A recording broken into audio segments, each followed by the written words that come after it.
Welcome to news local. అంతర్జాతీయ యోగా దినోత్సవాన్ని శుక్రవారం మండపేట యోగా సెంటర్ నందు నిర్వహించారు. ఈ కార్యక్రమంలో ప్రముఖ యోగాచార్య పాతూరి రాధాకృష్ణ ముఖ్య అతిథిగా పాల్గొని మాట్లాడుతూ నిత్యం యోగా చేయడం వల్ల మనిషి జీవితకాలం మెరుగుపడుతుందని, ప్రశాంతమైన మానసిక స్థైర్యం ఏర్పడుతుందన్నారు. ప్రజలకు యోగా దినోత్సవ శుభాకాంక్షలు తెలిపారు. ఈ కార్యక్రమంలో కురసాల సత్యనారాయణ, కాళ్ళ బాబు, డాక్టర్ బీటీ చౌదరి, బొల్లం రెడ్డి, సత్యనారాయణ, బోడా చందు తదితరులు పాల్గొన్నారు.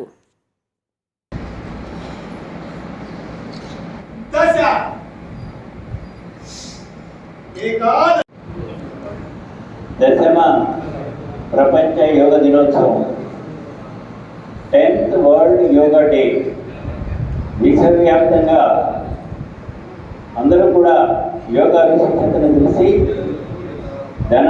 దాన్ని గుర్తు చేసుకుని మన జీవితంలో భాగం కావాలి అని ఈరోజు అందరం కూడా జరుపుకుంటున్నాం. మన మండపేటలో జరుపుకుంటున్నాం.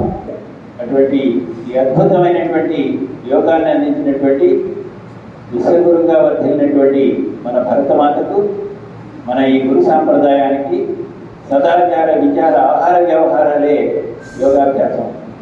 ఒక గంట చేయడం అనేది మన ప్రేరణకి, వ్యాయామానికి, ప్రత్యేకంగా ఆరోగ్యాన్ని ప్రసాదించినప్పటికీ కూడా ఏంటంటే దీన్ని మన జీవన విధానంలో యోగా ఇచ్చే లైఫ్ స్టైల్, ఆలోచనలోను, ఆహారంలోను, ఆచార విచారాల్లోనూ, ఆహార వ్యవహారాల్లోనూ కూడా మార్పు రావడమే self disciplined way of life. ఇది మనకు యోగా బోధిస్తున్నది. దీనిని మనమందరం కూడా మనం ఆచరిస్తూ 10 మంది చేత ఆచరణ చేద్దాం. ఓం శాంతి.